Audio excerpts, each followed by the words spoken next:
Sa kamakailang panayam, pinahayag ni Manila 3rd District Representative Joel Chua ang pagkakadawit sa isyu ng ginibang barangay hall ng Barangay 313 sa Santa Cruz, Maynila noong July 9. Well, unang-una ito, dumaan naman to sa lahat ng proseso.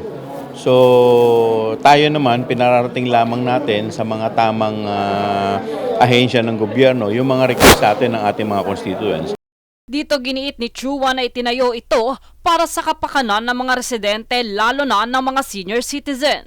So ang atin lang naman sana kung may ganitong, kasi sa Manila talaga wala naman eksaktong lupa na 'di ba? Syempre tayo lahat naman ng mga barangay gusto natin bigyan ng maayos. In fact, ito nga meron nga po itong senior citizen na area para yung mga senior citizen ay maging maayos, hindi mahihirapan na nandoon nabibilad sa araw.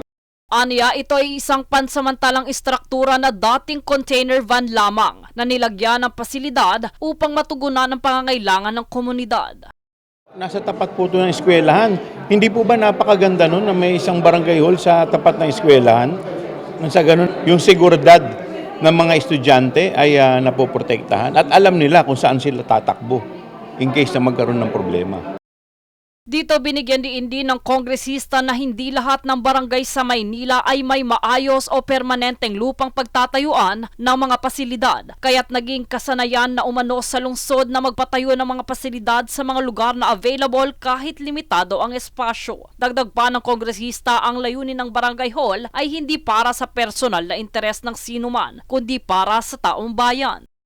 In fact, nung last week, tayo po ay nagpunta sa tanggapan ni SILG para tayo naman ay makiusap na baka po pwedeng mabiyayaan ng aming distrito ng fire truck at saka ng ambulance. So wala naman pong pinagkaiba ito doon sa mga nire-request natin at pinararating natin sa mga ahensya ng pamahalaan.